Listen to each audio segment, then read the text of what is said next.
seasons are different, but still the odds of a downturn are materially greater than they perhaps were. All right, looking at the Dow components, United Health Group and Johnson & Johnson are near the top. Chevron stock, that is near the bottom. That's your dash to the bell. I'm Allison Kosick, and as you can hear, the closing bell is ringing. The lead with Jake Tapper starts now.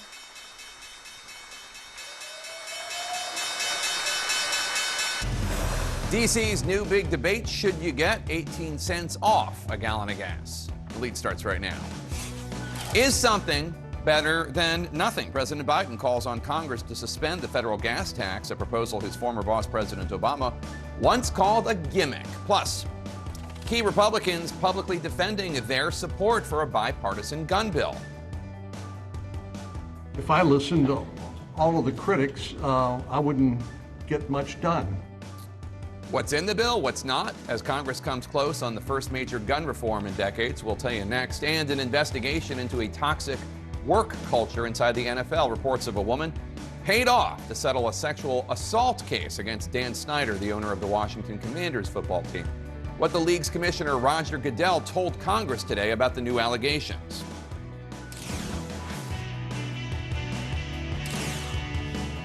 Welcome to The Lead. I'm Jake Tapper. We start today with our money lead and President Biden's latest attempt to tame the insanely high gas prices plaguing Americans. The president this afternoon called on Congress to temporarily suspend the federal gas tax, which is right now about 18 cents a gallon. It's a move President Biden has resisted until today, given that it is unlikely to pass Congress. Republicans widely oppose it, and even some leading Democrats are skeptical that oil companies will actually pass that savings on to drivers. The proposed suspension is part of a larger plan introduced by President Biden earlier today, which the White House claims could save drivers up to $1 per gallon of gas. As CNN's Caitlin Collins reports, this is going to be an uphill battle to get Congress, the states, and oil companies all on board. It's causing some Democrats to wonder if President Biden is setting himself up once again for a defeat on Capitol Hill. Hoping to bring relief to frustrated drivers across the U.S., President Biden called for a 3-month gas tax holiday today. We can bring down the price of gas and give families just a little bit of relief. If enacted, the move would suspend the federal gas tax for the next 90 days, the peak driving period for many summer vacations. Now, I fully understand that a gas tax holiday alone is not going to fix the problem, but it will provide families some immediate relief, just a little bit of breathing room as we continue working to bring down prices for the long haul. The federal tax only a small slice of what consumers are paying at the pump. 18 cents per gallon of regular gasoline and 24 cents per gallon of diesel. Getting the gas tax holiday passed could be an uphill battle for the White House. I know my Republican friends claim we're not producing enough oil. Congress must approve the measure, and Republicans are against it, as even some Democrats are voicing concerns. We have now evidence to think that the oil companies would pass that on to the consumer. Biden today demanding that companies pass on the benefits, though officials have conceded there are no guarantees. I call on the companies to pass this along, every penny of this 18 cents reduction to the consumers. Biden's move pitting him against then-candidate Barack Obama, who once bashed the move as a gimmick to get more votes. We're arguing over a gimmick to save you half a tank of gas over the course of the entire summer so that everyone in Washington can pat themselves on the back and say that they did something. Well, let me tell you something. This isn't an idea designed to get you through the summer. It's an idea designed to get them through an election. President Biden arguing that the Russian invasion has changed the calculus as he delivered this closing message to oil companies. This is a time of war, global peril, Ukraine. These are not normal times. Bring down the price you are charging at the pump to reflect the cost you are paying for the product. Do it now. Do it today. Now, Jake, when I asked about the fact that there is no guarantee that these companies would pass on the benefits to consumers, Energy Secretary Granholm told me that's why she's meeting with industry executives here at the White House tomorrow to ask for those assurances, though she acknowledged there is a bit of nervousness around that, around the idea that there is a chance that they could pass this and drivers would not actually see those benefits. Jake, she also acknowledged that if it does pass, they would only see a modest benefit if those benefits are actually passed on to consumers. All right, Caitlin Collins at the White House for us. Thanks so much. I want to bring in CNN business reporter Rahel Solomon. Rahel, the White House claims this three-part plan could save American drivers up to $1 per gallon of gas. Is that realistic? Do those numbers add up? Well, I think a lot would have to go according to the president's plan to see those type of declines at the gas pump. I think the president knows that it needs the state, that the White House needs the states in order to see a meaningful decline at the pump. Look, one economist from the Dallas Fed, Garrett Golding, telling me this today. Look, if only the federal tax goes away, that might not be that noticeable. But if you take away state taxes on top of it, which can be over twice that of the federal tax, well, the impact could be significant, at least 50 cents in some states, so about 50 cents right there, Jake. However, and this is very important, according to Garrett, the more prices fall because of this, the more demand could be stoked, and with refining capacity already strained, that could lead to prices rebounding in short order. The idea here, Jake, is that, of course, this doesn't address the underlying issue that there is more demand for oil right now than there is supply, and the concern that this could actually be inflationary, that this could actually create more inflation because it creates more demand at a time when we don't need it. But one thing that I thought was really interesting, I spoke to an oil industry consultant earlier who said one thing that could actually lead to some significant savings or decent savings is the diesel tax suspension. Take a listen. All right, Rahel Solomon, thank you so much. Appreciate it.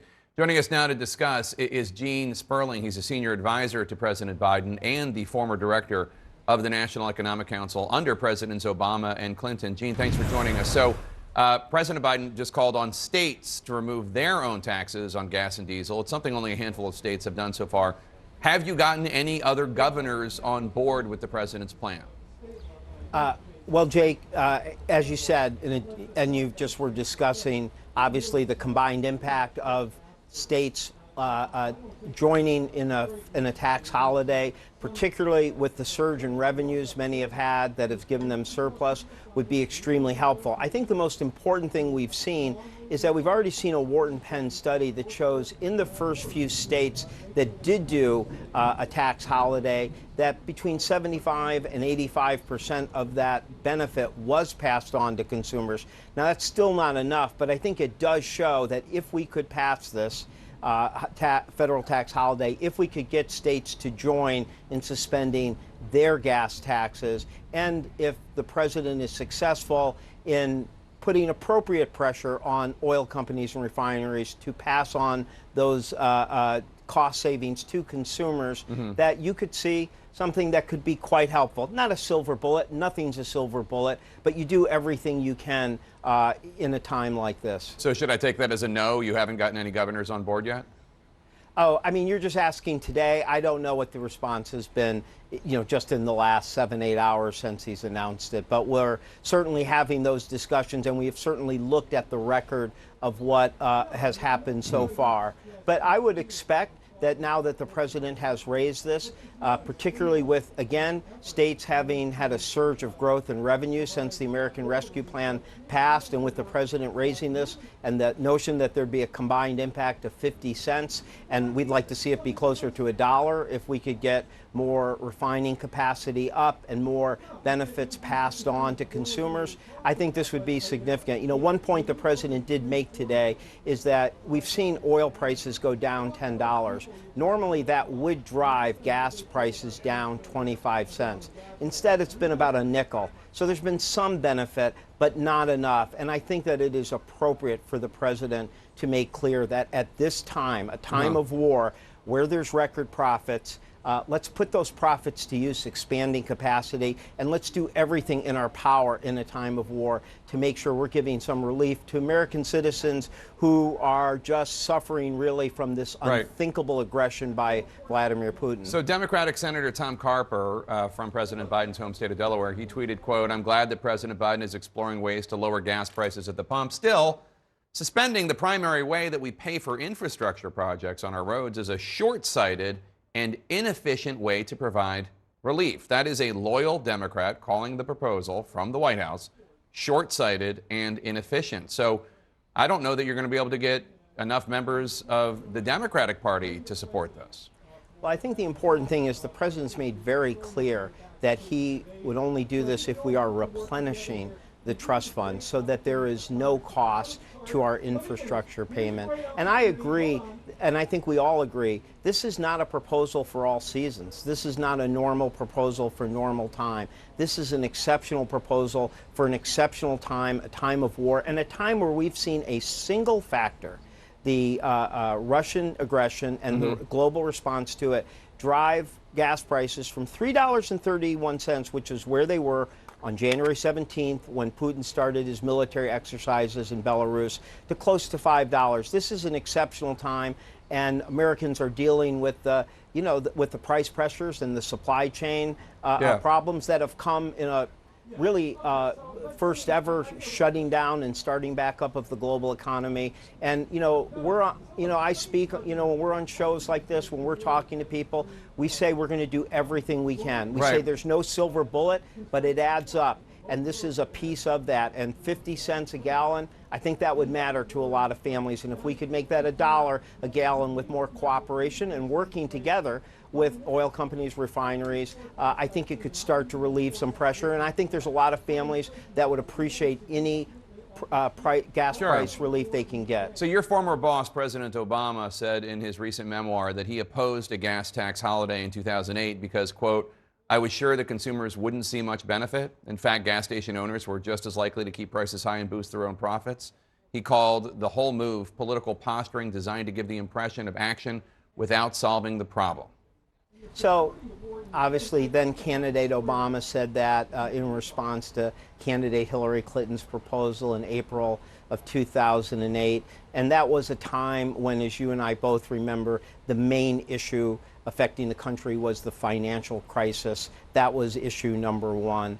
We're in a different time now. We're in a time of war, and we're in a time of war where unthinkable aggression by Russia is not only costing lives and causing terrible humanitarian harms and being a threat to democracy, but is forcing Americans to pay a price at the pump. I want to play this sound, though. I want to play this sound because you keep blaming this on Vladimir Putin. I want to play this exchange from earlier today from the testimony of the Fed chair talking about this on Capitol Hill.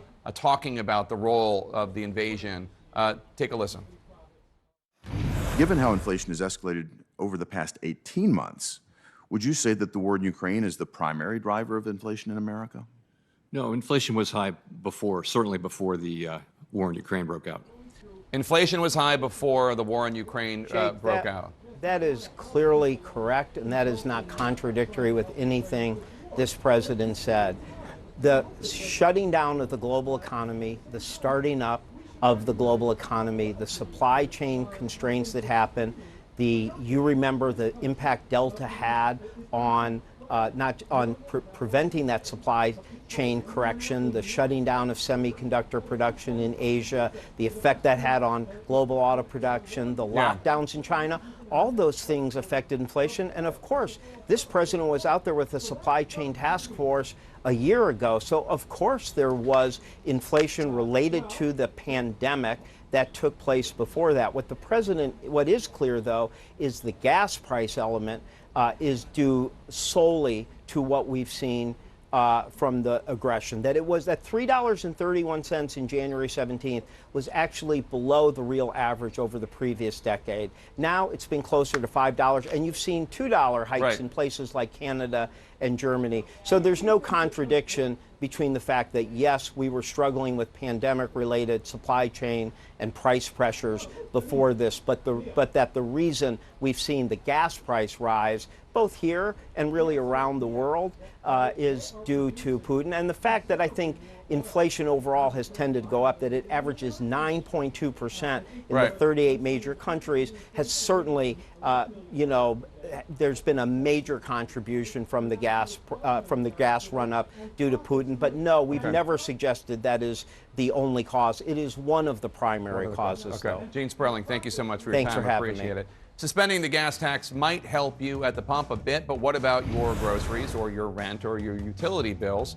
Some economists say unemployment rates will help bring down inflation. That means losing jobs for people will bring down inflation. I'll get the opinion of one outspoken Democratic governor. Plus, he was once whispered as a potential candidate for president, but now new legal trouble for former Florida gubernatorial candidate Andrew Gillum, the once rising Democratic star. Stay with us.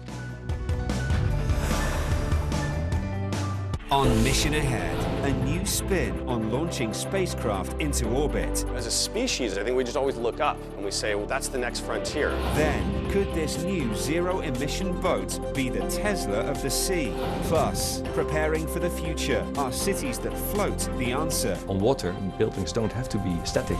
Meet the entrepreneurs and inventors who are taking mobility to the next level. Mission Ahead, Saturday on CNN, in association with Fujifilm.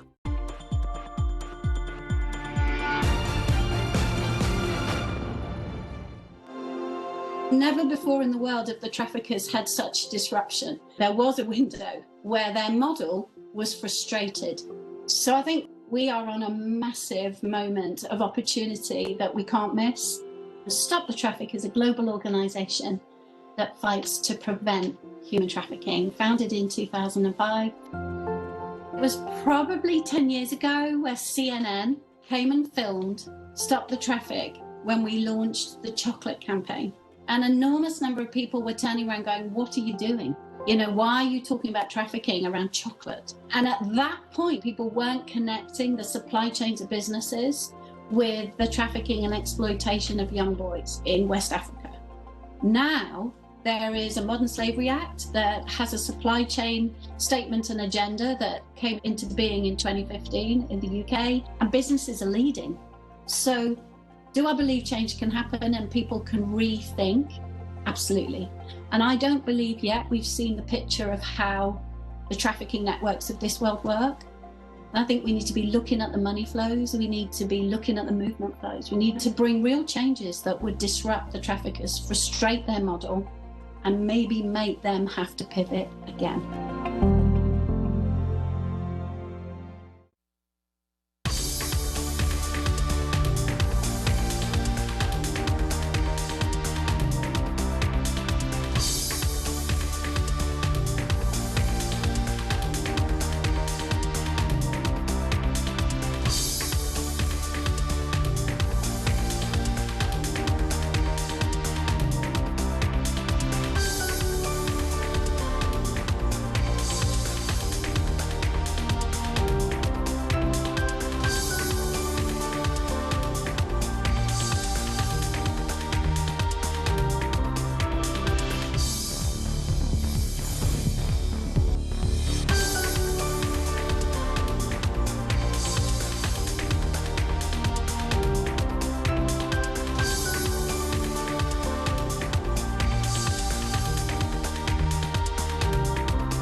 There it is! Said to be one of the most efficient waste-to-energy plants in the world, this amazing structure transforms about half of Copenhagen's rubbish into heat and power. Up to 300 waste trucks stop every day and feed the belly of the beast. And then turn up the heat, it's dropped into the furnace. The fire heats water that creates steam. The steam is converted into energy. It's filtered from nearly all contaminants. It is monitored and measured 24/7. Et voila! You have enough power to heat about 150,000 local homes. Efficiency to one side. Where else can you slalom down a hill full of garbage? Sunday on CNN. In a year full of challenges, let's salute those going the extra mile, using their platforms for good.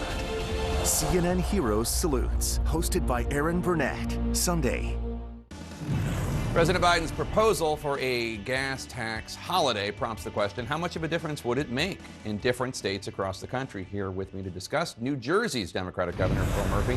So Governor Murphy, New Jersey has one of the highest sales taxes on gasoline of any state in the U.S., 42 cents a gallon. President Biden says you need to lift that temporarily. Are you going to? It's hard for us to do that. I actually think the feds should be doing it, and I've been calling for that for several months. Our tax is constitutionally tied to infrastructure investments, which would have to stop, and then when we restarted them, they'd cost more money. So, I think the feds could do it more easily. They can print money, by the way. We can't. And secondly, we are delivering historic relief to people's pocketbooks through other means. Property tax relief. Today, we just announced a sales tax holiday on back-to-school stuff, free state park admission, and looking at doing a whole lot more. So we're tackling affordability, but through different doors. President Biden called on Congress to lift the federal gas tax, as you note, for 90 days. The average in your state for a gallon of gas is almost $5, $4.97 a gallon. Let's say Biden gets his way and gets his gas tax holiday. That's only going to bring the average down in New Jersey to $4.79 a gallon. That's still really high. Is it even worth it? It is. Yeah, it's worth it. I think it's worth it at many levels. It's a statement. First of all, we'll take 15 cents a gallon. That adds up, particularly at these levels. Secondly, I think it's a statement, an affirmative statement that Washington is hearing the pain that's out there. That's why we announced last week a $2 billion permanent program in property tax relief to not only put money, real money, in people's pockets. In that case, $1,500, but it also makes a statement that we're listening, that we're going through this together, that we feel that pain. And I think at both levels, it's important. Let's talk about how to tackle inflation. So the unemployment rate in New Jersey is 3.9%. That's slightly above the national rate of 3.6%, but still relatively low. On Monday, according to Bloomberg, former Treasury Secretary Larry Summers said, quote, we need 5 years of unemployment above 5% to contain inflation, unquote. Do you buy into the idea that unemployment needs to rise in order for inflation to go down? Listen, I have enormous respect for Larry, so I don't want to pretend to have the level of academic and professional experience that he has, but we need as close to full employment as possible. And I understand that you can't have it both ways. The Fed's going to have to continue to raise rates. I think that's almost a certainty, and that will probably impact employment. But I think as an affirmative policy, to have a higher number of people out of work, that's not part of what we want to do in New Jersey. We want to get as many people who are able to get a job that pays well with good benefits. If the Fed, by raising interest rates, has some impact on the unemployment rate, I guess history would say it would, but that's not something we're wishing for. The bipartisan gun safety legislation is expected to pass the Senate this week. Some of the measures include, quote, $750 million for crisis intervention programs. It will close the boyfriend loophole. It requires gun sellers to register as federally licensed firearm dealers. It bolsters a review process for 18 to 21-year-olds to buy long guns. You have proposed even stricter gun laws in New Jersey, some of which include raising the age to buy a long gun to 21, banning 50 caliber rifles, which is a military-style weapon, establishing electronic ammunition sales record keeping. You have in New Jersey about 500 deaths a year from firearms. Would your proposals or the proposals we're hearing in the Senate stop these deaths, bring down that number? Well, if you raise the age for a long gun to 21, you would eliminate, at least legally, both the perpetrator in Buffalo and in Uvalde from having been able to purchase a gun. We have among the strongest gun safety laws in America, and I'm gratified that today one of our chambers passed through 9 more as part of our what we call gun safety package 3.0. But we're not an island, Jake. So 85% of the crime guns that are recovered in New Jersey come in from out of state. So we need to both be stronger in New Jersey, and that will happen, thankfully. But we need Congress to act. These steps are, I would call, modest in Congress, but important because they're going in the right direction. And for the first time in a long time, the will of the people is being reflected through progress on gun safety in Congress, and we need that. All right. New Jersey Governor Phil Murphy from the Garden State. Thank you so much, sir. Good to see you. Thanks for having me, Jake. This hour, we're also monitoring a very difficult day in Ukraine. More key areas now under Russian control. CNN is on the ground with an up-close look at how U.S. weapons may not be enough to help the Ukrainians fight. Stay with us.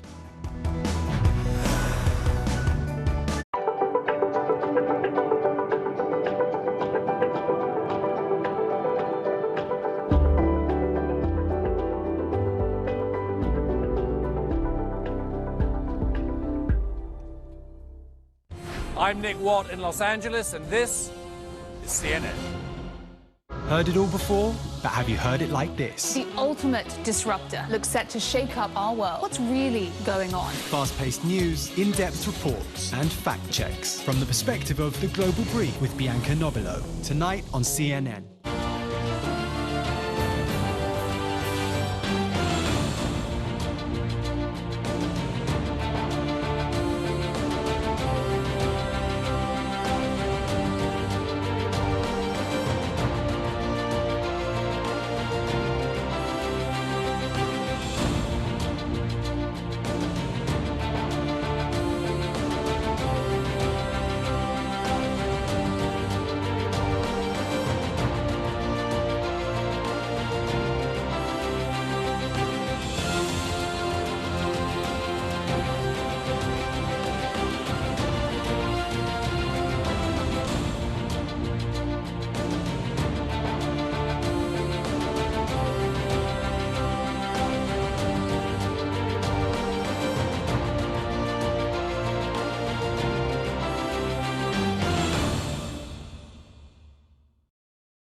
I am Fahad Hamid Al-Din, the CEO of the Saudi Tourism Authority.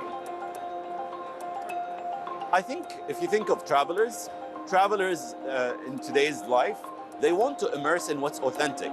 I think people are less looking for, the same old in every place, and they want what is authentic. And I believe that's on us. There are strong commitments that Saudi Arabia is making, like committing to 30% of its land to remain reserves, to rewilding over 21 species, including the Arabian leopard. Or when it's designing its new projects like the Red Sea Project, we're keen to make sure that regenerative tourism sits at the heart of our master planning and product design.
Business is all about making connections. But some connections are easier to make than others. With a CNN partner hotel, the world is always at your fingertips. CNN partner hotels, connected to your world. We're here at the home of one of the FSB team. Was it your team that poisoned Navalny?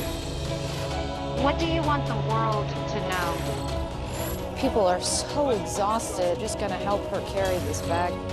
Scores of Taliban fighters, and just behind us, the U.S. Embassy. I'm the one who has to look them in the eye. Can I have your word? These people are depending on you. Now they're pressing in. They want desperately to tell their stories.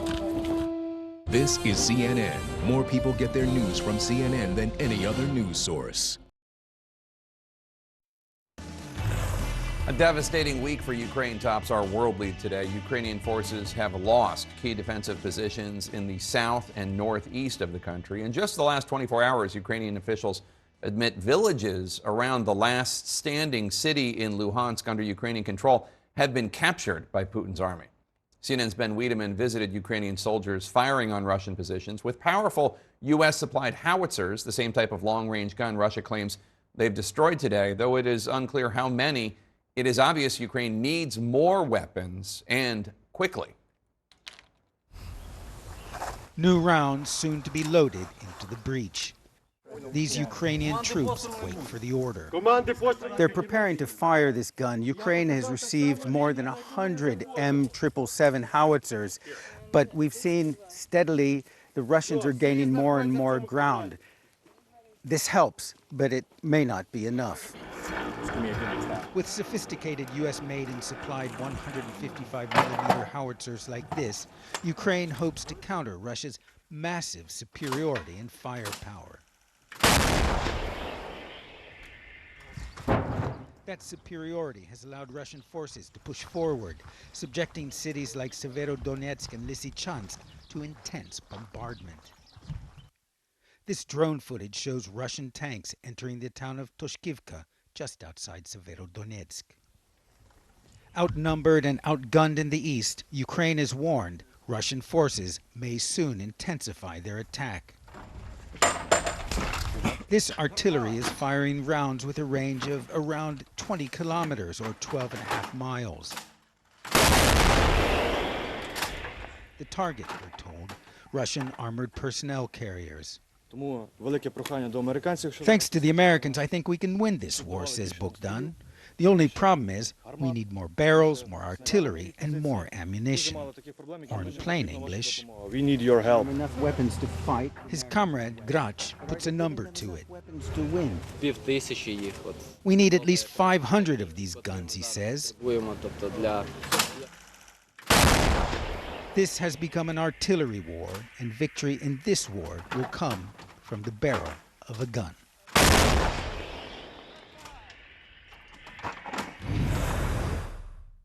And Jake, we had to leave that area fairly quickly because the Russian drones are overhead looking to target these M777s. We know of another one in that area that was struck, the Russians claiming that they have taken out 15 in recent days.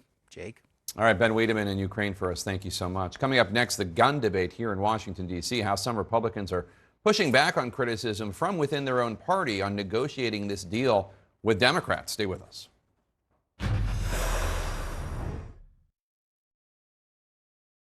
I'm Paula Hancock in Seoul. This is CNN.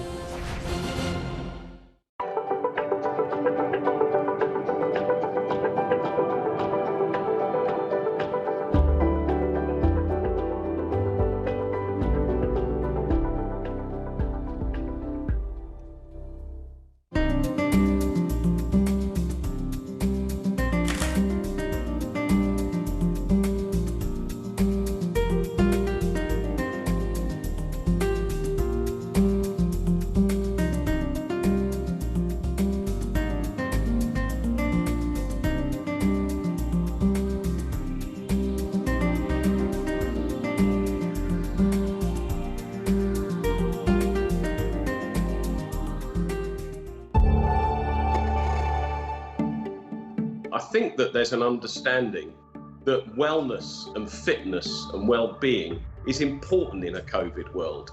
And that is certainly what we're seeing. Not only are we seeing a significant demand for membership across our estate, but we're also seeing an increase in usage, existing members using the clubs more. And that on top of hybrid working. You know, we've got lots of data that tell us that members are going to not go into the office as much.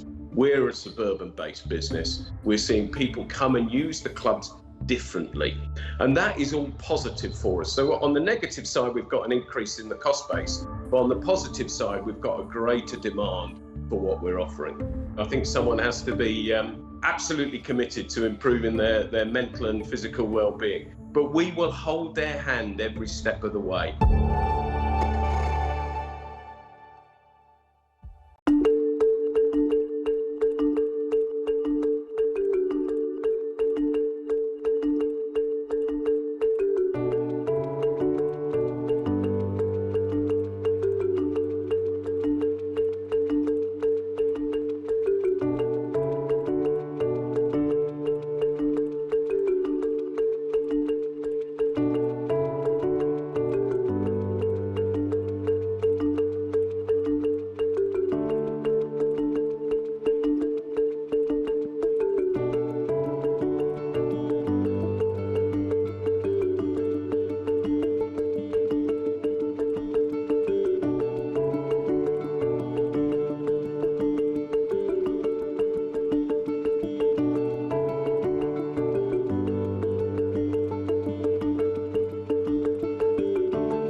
Russian. I've spoken to the commander. He said they are now in control. Over that way. It's a secret location. They're going to fire on Russian forces. There has been a ferocious battle here. There's unexploded grenades everywhere. We're being shown the powerful American guns, giving them an edge. You downplayed the US intelligence assessment. Do you now regret that? I'm in Kiev right now, and it is under attack, Mr. Lavrov, from Russian forces. I'm being told by our security that we need to get our flak jackets on. No matter where you are in this country, lives are being shattered. There are thousands streaming out. It is at least a chance to save their own lives. Matthew Chance, CNN.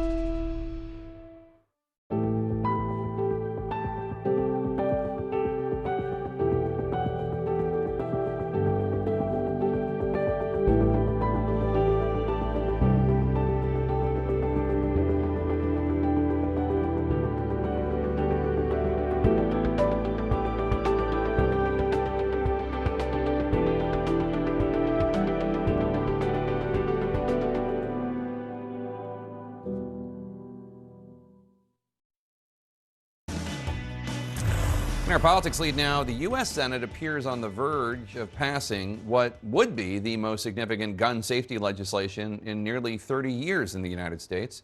Last night, 64 senators voted to debate and amend the legislation, including all 50 Democrats and 14 Republicans. The bill would include money for crisis intervention programs. It would close the so-called boyfriend loophole. It increases licensing requirements for firearm dealers. It incentivizes states to enhance background checks for gun purchasers between the ages of 18 and 21. It creates new statute against gun trafficking, and it increases funding for mental health and school security. The bill is already facing fierce opposition from gun rights groups and from former President Trump, who is attacking Senator John Cornyn, the leading Republican negotiator on the legislation, calling Cornyn a rhino Republican in name only. The Texas senator responded to that earlier today. If we're going to have a debate about policy, I'm all for that, but I'm not going to engage in a game of name calling. We worked with the NRA, listened to their concerns, but in the end, I think they simply they have a membership and a business model that will not allow them to support any legislation. Joining us now to discuss, Democratic Senator Chris Murphy of Connecticut. He's one of the lead Democratic negotiators on the bipartisan gun safety legislation. Senator Murphy, thanks for joining us. I know you wish the bill contained items that President Biden wanted, like a ban on AR-15 style weapons or even stronger background checks. But bottom line, if this legislation becomes law, will it save lives? I would argue it will save thousands of lives. I mean, let's just take a look at the boyfriend loophole. What we are saying in this bill is that any boyfriend who beats up their girlfriend is not going to be able to own firearms. And what we know is in states who have taken that step, there are 10% fewer domestic homicides. That's thousands of lives saved in and of itself. Red flag laws work, and this bill is going to help make existing red flag laws better and help states pass new ones. Just in Connecticut last week, we used our red flag law to take weapons away from a young man who had threatened to shoot up schools. We maybe saved dozens of lives with just one operational use of a red flag law. And then the mental health spending in this is not on the margins. We're talking about $12 billion in mental health spending that's going to build out community health clinics in underserved areas all across this country. The mental health spending alone is likely going to save thousands of lives. So certainly this isn't everything I wanted, but it is a bill that is going to make a difference. It's going to prevent homicides, suicides, and mass shootings. And I'm really glad that the Senate finally found a way to come together in a really big bipartisan way and get something meaningful done. So 14 Republican senators voted for the bill. That included Minority Leader Mitch McConnell, who says Democrats, quote, came our way in the negotiations. The bill still faces two more key votes to break a filibuster and then final passage. Are you going to be able to keep all 14 Republicans on board through the next hurdles? I think we will, and I think there's a possibility that we will grow support when we get to the final votes later this week. What we're trying to prove to Republicans is that the political sky doesn't fall when you support these common sense gun safety measures. Most of the things that I support are, backed up by 70, 80, 90% of Americans. And my hope is that the 14, 15, 16 Republicans who end up supporting this will go back to their states. And yeah, sure, maybe they'll take a little bit of grief from the NRA, but I think that they will see much more political benefit from voters who maybe had never thought about supporting them, who now are going to be a little bit more willing to back them up given their vote on this gun violence measure. I don't want this to ever be an issue that only can be carried by Democrats. I want the issue of gun violence to be something that both parties take seriously. And I think that we've taken a big step forward towards that future with this bill. So let's talk about that. Your desire that this will show Republicans there's political gain in voting for common sense gun safety bills. Trump's out there railing against Senator John Cornyn as a rhino. The House Republican leadership is going to, sources are telling us, whip against the bill when it comes to the House. Is it not possible that actually your bill makes Republicans more fearful, depending on how this plays out and what happens to Cornyn? Well, listen, I think you are right that we have to see how this plays out, but I'm going to predict that members of the Senate and the House who support this, both Democrats and Republicans, are going to see political gain when they go back home. And so, yes, I think we're going to have to watch how the future plays out. But I'm confident that what we are passing today is supported by 80, 90% of Americans. And I just got the sense, being back in Connecticut over the last few weeks, that this was a moment where doing nothing was just not an option. And I think the reason why we've had this big breakthrough vote is because many Democrats and Republicans felt the same thing when they were back in their states. Your colleague, Republican Senator Marco Rubio, who voted against advancing the legislation to debate an amendment, he complained on Twitter about the amount of time he was given to read the bill before the vote. What's your response? Well, all last night's vote was a motion to proceed to a debate.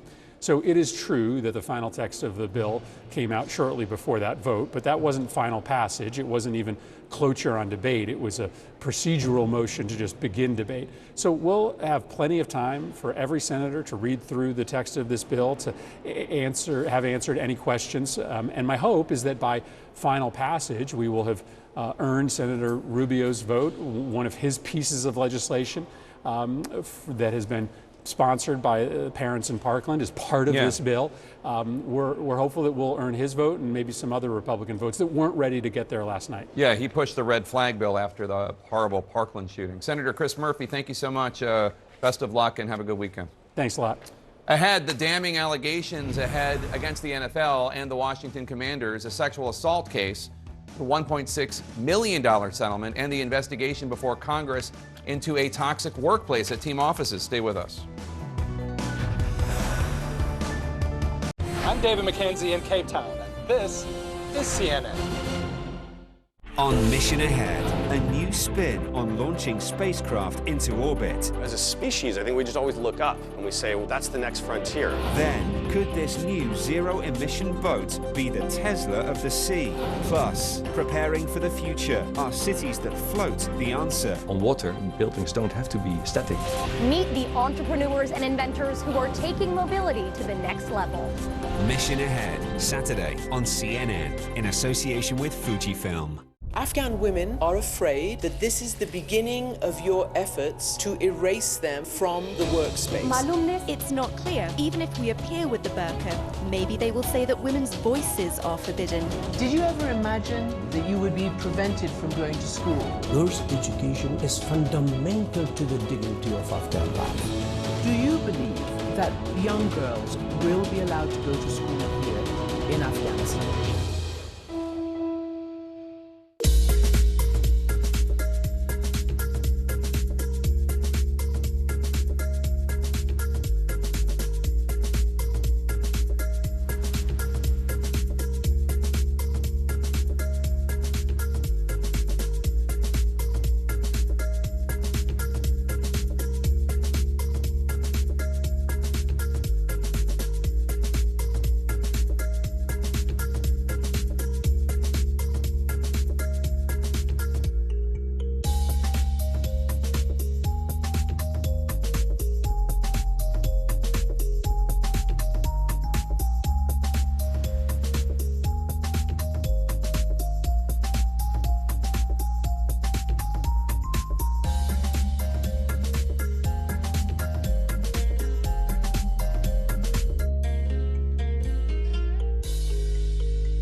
Business never sleeps.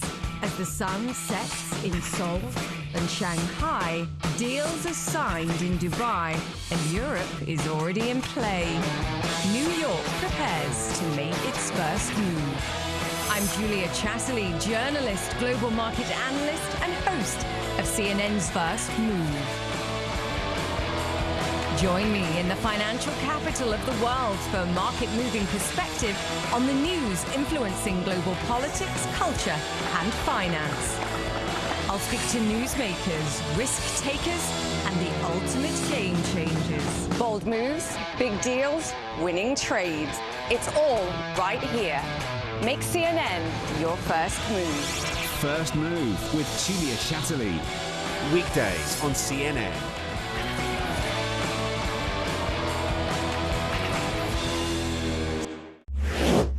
This is the Innovation Center, right? Indeed. Okay. Where the magic happens. So what you're going to be going through now is an experience zone built with the end user's journey in mind. So Akshay Chopra heads the Innovation Center at Visa's newly opened regional headquarters in Dubai. I'm taking a seat. This is for me. This is all yours. Thank you very much. Overseeing 90 markets from Europe to Asia. You can take any surface like a bus stop, a metro station, turn it into a well-stocked retail store. And let's just say, it's pretty cool, turning everyday bores and chores into a digital delight. This is actually a really good first take, don't you think? Add to cart. We want to make it easier for people to pay, get paid.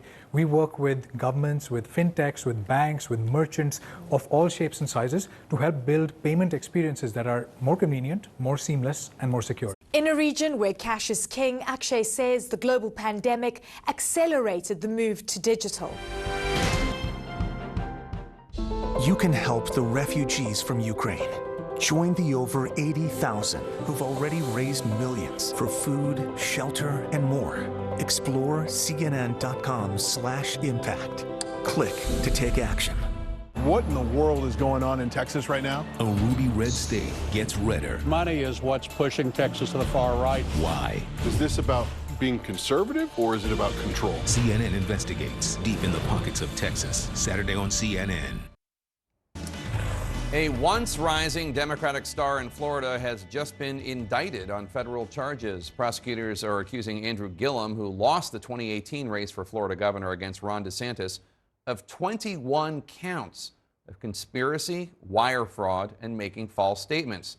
CNN's Steve Contorno is in St. Petersburg, Florida. Steve, the timeline here overlaps with his run for governor. That's right, Jake. Not only that, it goes all the way back to when he was mayor of Tallahassee. It covers his entire campaign for governor, where he narrowly lost to Republican Ron DeSantis. And it even includes some of his time after his defeat, when he was still politically involved and the face of the Democratic Party. Now, let me read you a little bit from this indictment, because there's a lot in there. But there's an interesting passage where it says that that Gillum and a close associate of his, quote, knowingly and willfully combined, conspire, confederated, and agreed together with other persons to devise a scheme to defraud and to obtain money and property by means of material false and fraudulent pretenses, representations, and promises. Now, what that means is essentially that they defrauded funders by taking money from various entities that they controlled and moving it in ways that was ultimately to their financial benefit. Andrew Gillum was also accused of lying to FBI investigators as part of an investigation into Tallahassee City Hall corruption when he was mayor. This was a very public scandal that actually came out while he was running for governor in a way that was very damaging to his campaign. There were tickets to Hamilton involved and other gifts. But Andrew Gillum today pleading not guilty in federal court, and he actually issued a statement today before the indictment came out. Let me read to you what he said. He said, "Make no mistake, this case is not legal, it is political. There has been a target on my back ever since I was the mayor of Tallahassee. They found nothing then, and I have full confidence that my legal team will prove my innocence." Now, Jake, I've been talking to people throughout Florida politics today, and they're saying that a lot of Democrats are very angry with Andrew Gillum. Even though that he's saying he is innocent, many have found him to just be untrustworthy over the years. I talked to one donor who said this was, quote, a Greek tragedy, and Jake, that Andrew Gillum has ruined the Democratic Party in Florida forever. I remember asking during a Republican and Democratic debate, a gubernatorial debate in 2018, I remember asking Gillum about the FBI investigation. Steve Contorno, thanks so much. Appreciate it. Turning to our sports lead now, NFL Commissioner Roger Goodell testified before Congress today. He faced questions about the so-called toxic workplace at the Washington Commanders football organization. We have been open and direct about the fact that the workplace culture at the Commanders was not only unprofessional, but toxic for far too long. But the real spotlight was on the Commanders' owner, Dan Snyder, who refused a request to appear today. Snyder is facing sexual assault allegations from a former employee. CNN's Joe Johns dives into these new details. Hybrid hearing. The House oversight hearing on the reported toxic work culture of the NFL's Washington Commanders, featuring several big hits. You keep saying you did everything possible. You're studying, you have to do more. Yes or no, are you willing to do more? Prior to the hearing, the committee releasing a 29-page memo detailing findings from its own months-long investigation into the alleged misconduct of NFL team owner Daniel Snyder and the work environment he fostered. You're aware that in 2009, Dan Snyder was accused of sexually assaulting an employee on a private airplane, correct? Am I aware of that? Yes, I'm aware of that allegation. And sir, Mr. Snyder settled those claims for $1.6 million. But he did not inform you in 2009 that he'd been accused of sexual assault, correct? I don't recall him informing of that, no. The committee concluding Snyder directed his own shadow investigation to target and harass those who made accusations against Snyder or his organization. It shows the links Mr. Snyder went to harass, intimidate, and silence his accusers, including journalists, attorneys, and former employees, anyone involved. After Snyder, who denies the claims, refused to appear for the hearing, Chairwoman Carolyn Maloney announcing the committee will issue a subpoena to compel a deposition from Snyder next week. If the NFL is unwilling or unable to hold Mr. Snyder accountable, then I am prepared to do so. NFL Commissioner Roger Goodell testifying remotely about what the NFL knew and what it has done to hold Snyder accountable. We imposed unprecedented discipline on the club, monetary penalties of well over $10 million, and requirements that the club implement a series of recommendations and allow an outside firm to conduct regular reviews of their workplace. Committee Democrats questioning the NFL's lack of transparency regarding its handling of Snyder. Rather than protecting women, the NFL is hoping to sweep this controversy under the rug. And pressing Goodell why the NFL never publicly released any of its findings on Snyder and his team. That's what redaction is for. Redaction doesn't, Congressman, with all due respect, redaction doesn't always work in my world. I promise you. Okay.